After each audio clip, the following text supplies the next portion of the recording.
গাজীপুরের শ্রীপুর থেকে গফরগাঁওয়ের পাগলা থানার পথে এই যে জায়গাটা দেখছেন, এটা হচ্ছে ত্রিমোহনী ব্রিজ। 3 দিকের সংযোগ, এক জায়গায় মিলন, তাই নাম হয়েছে ত্রিমোহনী। স্থানীয় মানুষের প্রতিদিনের যাতায়াত, ব্যবসা আর জীবিকার এক গুরুত্বপূর্ণ এই ব্রিজ। 3টি নদীর মিলনস্থল এই ত্রিমোহনী। এখানেই এসে একসাথে মিশেছে ময়মনসিংহের শিলা নদী আর ক্ষীর নদী, আর একটু সামনে এগোলেই প্রবাহিত হয়েছে শীতলক্ষ্যা নদী।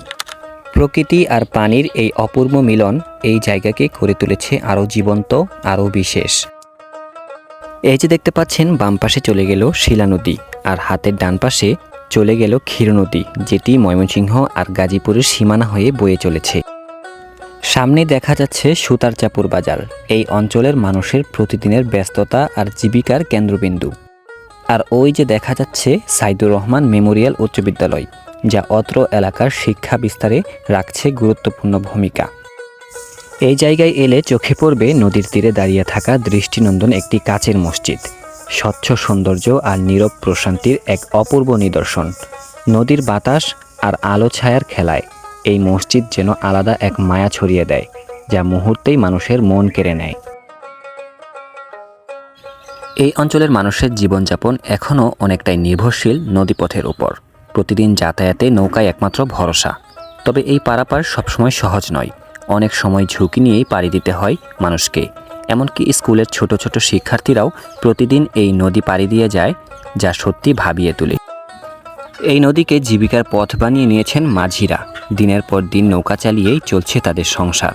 কিন্তু সুতারচাপুর থেকে নিগুয়ারি বাজারে সহজ যোগাযোগের জন্য এখানে একটি ব্রিজ এখন সময়ের দাবি, যা বদলে দিতে পারে পুরো এলাকার জীবনযাত্রা। এই মুহূর্তে আমি দাঁড়িয়ে আছি নিগুয়ারি বাজার খেয়াঘাটে। চারপাশ তাকালেই চোখে পড়বে এক অন্যরকম শান্তি, এক প্রশান্তির ছোঁয়া। নদীর হাওয়া, নীরবতা আর গ্রামের সহজ সরল সৌন্দর্য সব মিলিয়ে জায়গাটা সত্যিই অন্যরকম।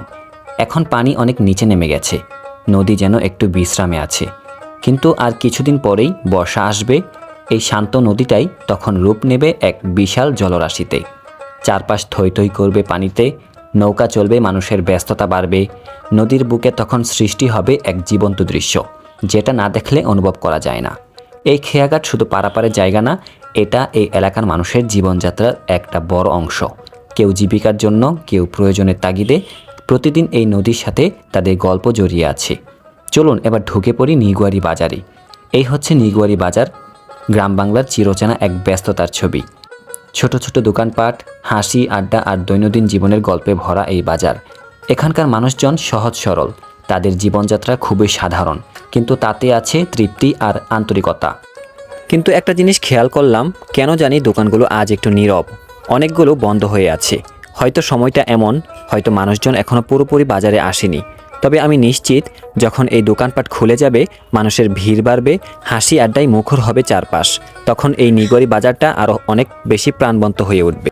আর এই এলাকার গর্ব সাইদুর রহমান মেমোরিয়াল উচ্চ বিদ্যালয়, যেখান থেকে গড়ে উঠছে আগামীর দিনের স্বপ্ন। ছাত্রছাত্রীদের কোলাহল, মাঠের খেলা, সব মিলে জায়গাটা ভরিয়ে রাখে প্রাণচাঞ্চল্যে। এই ছিল নিগুয়ারি বাজার আর খেয়াঘাটের ছোট্ট একটা ঝলক। গ্রামের সৌন্দর্য, মানুষের জীবন আর প্রকৃতির এক অপূর্ব মেলবন্ধন। ভিডিওটা যদি ভালো লাগে একটা লাইক দিবেন, কমেন্ট করে জানাবেন আপনার মতামত, আর শেয়ার করে ছড়িয়ে দিন এই অজানা সুন্দর জায়গার গল্পটা। ধন্যবাদ সবাইকে। আবার দেখা হবে নতুন কোনো গল্প নিয়ে।